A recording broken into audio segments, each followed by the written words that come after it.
दोस्तों, आपका board exam नज़दीक है और अभी तक अगर आपको हरिऔध जी का साहित्यिक परिचय याद नहीं है तो आज की वीडियो ध्यान से देखना, क्योंकि आज की इस वीडियो में आपको हरिऔध जी का साहित्यिक परिचय या फिर जीवन परिचय दोनों को बहुत ही बेस्ट ट्रिक से बताने वाला हूं, जिसकी मदद से आप एक ही चीज़ को दोनों में उपयोग कर लेंगे।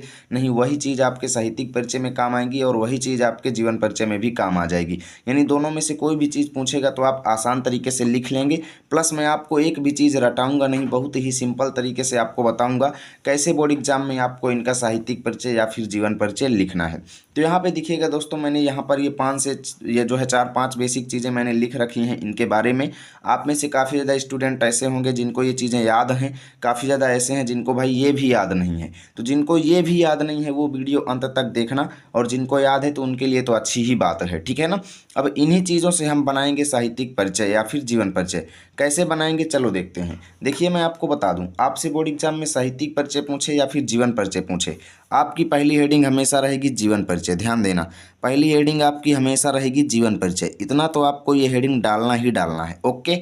इसके बाद इसके नीचे आप लोग खींचना चाहें तो लाइनिंग खींच सकते हैं, काले स्केच से आप खींच देंगे, ज़्यादा बेस्ट लगेगा, ठीक है। ऐसे ऐसे हो गया। अब देखिए यहाँ से हम अब इसके जो बेसिक चीज़ें हैं इनका उपयोग करके हम बनाएंगे। सबसे पहले लिखेंगे अयोध्या सिंह उपाध्याय। इनका पूरा नाम लिखना, जिससे आपकी ज़्यादा लाइन फुल होगी और आपका पेज जो है ज़्यादा भर जाएगा, ठीक है। लिखेंगे अयोध्या सिंह उपाध्याय, हरिऔध जी का जन्म 1865 ईस्वी में निजामाबाद में हुआ था, जो कि आजमगढ़ जिले में स्थित है ना। तो चलिए लिखते हैं। तो इतना आप लोगों को लिखना है सबसे पहले, ठीक है। उसके बाद यहाँ पे देखना है पिता और माता का नाम, इसको भी इसी में लिखना है। इनके पिता का नाम भोला सिंह उपाध्याय और माता का नाम रुक्मिणी देवी था, ठीक है। अब आगे देखिए दोस्तों, यहाँ पे अब हम आगे कैसे अपना ट्रिकी दिमाग लगाएंगे और आगे इसको बनाएंगे। देखो, अगर आपके बोर्ड एग्जाम में जीवन परिचय पूछेगा, ध्यान देना, अगर जीवन परिचय पूछेगा तो आपको ये साहित्यिक परिचय हेडिंग यहाँ पे नहीं डालना है। और अगर आपके बोर्ड एग्जाम में साहित्यिक परिचय पूछेगा तो ये हेडिंग आपको जरूर से जरूर डालना है, ध्यान देना, ठीक है। जीवन परिचय पूछेगा तो ये हेडिंग डाले बिना आप यहीं से लिखना शुरू कर देंगे, और साहित्यिक परिचय पूछेगा तो ये हेडिंग डाल के आप नई लाइन यानी यहाँ से लिखना शुरू करेंगे, ठीक है। अब देखिए साहित्यिक परिचय हम कैसे बनाएंगे। सबसे पहले इनके बारे में आपको थोड़ा बेसिक जानकारी बता दूं। ये जो है ना, द्विवेदी युग के बहुत ही सर्वश्रेष्ठ कवि थे। अब यहीं से आपको बनाना शुरू करना है कि अयोध्या सिंह उपाध्याय या फिर कह लो हरिऔध जी जो हैं वो द्विवेदी युग के बहुत ही सर्वश्रेष्ठ कवि थे। तो हमने इतना इनके बारे में लिख दिया कि ये किस युग के हैं। इसके बाद देखिए, ये युग के साथ साथ यानी कवि के साथ साथ ये लेखक के रूप में भी जाने जाते हैं, ठीक है। देखिए, जाने जाते हों ना जाने जाते हों, आपको कुछ भी अगर नहीं पता तो हमें तो देखिए एग्जामिनर करते क्या है, शुरू के आपके 1-2 लाइन माता पिता का नाम, जन्म स्थान और जन्म सन आपका चेक करते हैं। बाकी बीच की चीज़ें चेक करने का उनके पास टाइम नहीं होता, वो सीधे लास्ट की चीज़ें देखते हैं और आपको अंक देते हैं। बीच में आपको बस किसी भी तरीके से लाइन फुल करना है, लेकिन हाँ, गलत चीज़ें नहीं लिखेंगे, गाना सॉन्ग गाली वगैरह नहीं लिखेंगे। हम लिखेंगे इनके बारे में ही, भले ही बना बना करके लिखें, ठीक है। जैसे इसमें लिख देंगे कि कवि होने के साथ साथ ये लेखक के रूप में भी विख्यात हैं। तो देखिए दोस्तों, हमने लिख दिया कि कवि होने के साथ साथ ये लेखक के रूप में भी विख्यात हैं। अब आगे देखिए हम लोग लिखेंगे। देखिए, कोई भी कवि या लेखक हो, स्वयं से मेहनत करते हैं, खुद अध्ययन करते हैं, तभी उन्हें कई भाषाओं का ज्ञान प्राप्त होता है।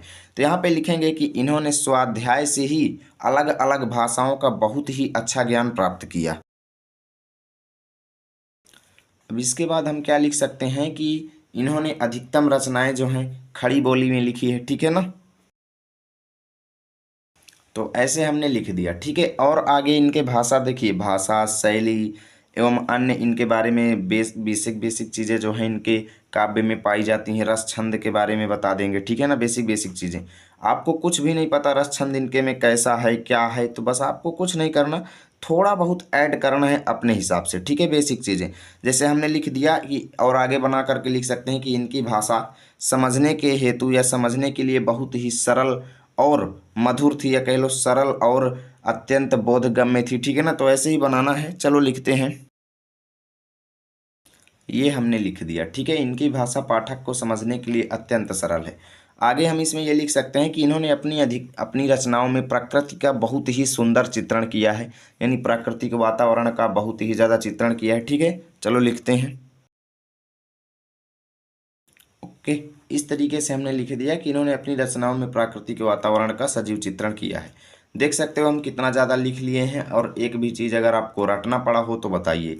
अभी देखते जाना, मैं पूरा 1 से 1.5 पेज आपको लिखवाऊंगा, जितना आपको एग्जाम में लिखना चाहिए, जितने में आपको पूरे अंक मिल जाएंगे। ठीक है, आगे इसमें बना करके लिखेंगे कि इनकी रचनाओं में श्रृंगार रस भरा पड़ा है। तो हमने लिख दिया इनकी रचनाओं में श्रृंगार रस भरा पड़ा है। आगे हम लिख सकते हैं कि खड़ी बोली में इन्होंने अपनी रचनाएं करके खड़ी बोली को बहुत ही आगे तक पहुंचाया, अर्थात बहुत ही उन्नति तक पहुंचाया। तो चलो लिखते हैं, देखते जाना दोस्तों, ऐसे ही बस हमें ऐड करते जाना है। ठीक है, एक पेज हमारा भरने वाला है, 3 लाइनें 4 लाइनें बची हैं। ठीक है, इसी में आप लोग ऐड कर देंगे। अनेक यानी कि अलंकारों का इनके काव्य में भरपूर मात्रा में प्रयोग हुआ है। ठीक है दोस्तों, तो अभी आप लोगों ने देखा भाषा के बारे में भी हमने लिखा, रस के बारे में भी लिखा, अलंकार के बारे में भी लिखा। ठीक है, अब इस प्रकार हम कह सकते हैं कि इनका काव्य जो है, काव्य सौंदर्य की दृष्टि से अच्छी तरह से परिष्कृत है ना। इस तरीके से हमने लिख दिया 1 पेज पूरा। ठीक है, 1 पेज पूरा हमने लिख दिया। देखिए 80 शब्द में आपको लिखना होता है, लेकिन मैं यहाँ पर आपको 80 प्लस बताऊंगा, ताकि एग्जाम में आप थोड़ा बहुत भूल भी जाएं तो नो प्रॉब्लम, कोई भी दिक्कत ना हो। ठीक है, कोई भी दिक्कत आपको ना हो, आप खूब आराम से लिख पाएँ वहाँ पे एग्जाम में। अब देखिए हम आ चुके हैं नेक्स्ट पेज पे। यहाँ पे और हम बेसिक चीज़ें लिख देंगे कि इन्होंने अपनी रचनाओं में राधा कृष्ण, राम सीता, ठीक है ना, इत्यादि जो हैं धार्मिक देवताओं का अत्यधिक वर्णन किया है। ठीक है, तो चलो लिखते हैं। तो इस तरीके से हमने लिख दिया। आगे लिख देंगे दोस्तों कि आजीवन हिंदी की इन्होंने सेवा किया और हिंदी को उन्नति के मार्ग पर पहुंचाया। अब आगे हम लिख सकते हैं कि इन्हें कई प्रकार के पुरस्कार भी मिले। ठीक है, तो अब दोस्तों हमने काफ़ी ज़्यादा लिख लिया है और अब हमें इन 2 चीज़ें जो बची हुई हैं इनका उपयोग करना है। यहाँ पे लिखेंगे इनकी मृत्यु सन 1947 ईस्वी में हो गई। अब इतना लिखेंगे दोस्तों, और ध्यान देना आपके बोर्ड एग्जाम में रचनाएं भी लिखना ज़रूरी है, क्योंकि रचनाएं भी 2 अंक का आपके जीवन परिचय या फिर साहित्यिक परिचय में रहने वाली हैं। तो रचनाएं में आपको कम से कम 10 रचनाएं इनकी लिखना है, 10 या 5 जितनी आपको याद हों। इसलिए कोशिश करना दोस्तों कि रचनाएं आप लोग याद कर लेना। ठीक है, रचनाएं आपको ज़रूर याद कर लेना है, जो भी खास खास हैं, चौखे चौपदे, चुभते चौपदे, ठीक है ना, जो जो खास खास हैं आप लोग रचनाएं इनकी याद कर लेना। और कम से कम 8-10 रचनाएं तो ज़रूर ही लिखना, क्योंकि रचनाएं खासकर देखी जाती हैं, 1 से 2 अंक आपका रचनाओं के ऊपर भी मिलता है। तो आप लोग स्क्रीनशॉट लेना चाहते हो तो ले लो। और यहाँ पे काफ़ी ज़्यादा स्टूडेंट कहेंगे भैया हम यहाँ पे ये बेसिक इन्फॉर्मेशन याद नहीं कर पाते, तो हम इसमें कैसे लिखेंगे। देखो उनके लिए मैं ये बताना चाहता हूँ कि वो लोग जो है ना, ये बेसिक इन्फॉर्मेशन लिखेंगे ही नहीं, वो सीधा यहाँ से लिखना शुरू करेंगे। ठीक है, यहाँ से ये जीवन परिचय हेडिंग यहाँ पे डालेंगे और सीधा यहाँ से लिखना शुरू कर देंगे। ओके, वो लोग जन्म सन, जन्म स्थान, माता पिता के नाम का जिक्र ही कहीं पर नहीं करेंगे, और इससे आपके मार्क्स कटेंगे। ज़रूर बताता हूँ, जैसे 5 अंक का आएगा तो वहाँ पे आपको 3 अंक ही मिलेंगे, लेकिन जहाँ आप छोड़ देंगे तो कुछ नहीं मिलेगा। वहीं पे इस वीडियो की मदद से आप कुछ भी लिखोगे तो आपको थोड़ा बहुत अंक तो मिलेगा ही। ठीक है ना, लेकिन जो मैं ये तरीका बताया हूँ ना, ये वाला, अगर आप इतनी बेसिक इन्फॉर्मेशन याद कर लो और इस तरीके से बोर्ड एग्जाम में लिखो तो कोई आपका 1 अंक भी नहीं काटेगा, मैं ये गारंटी के साथ कहता हूँ। यदि वीडियो अच्छी लगी है तो लाइक करो, दोस्तों के पास शेयर करो। मिलेंगे आप सभी के साथ अगली वीडियो में, तब तक के लिए जय हिंद, जय भारत।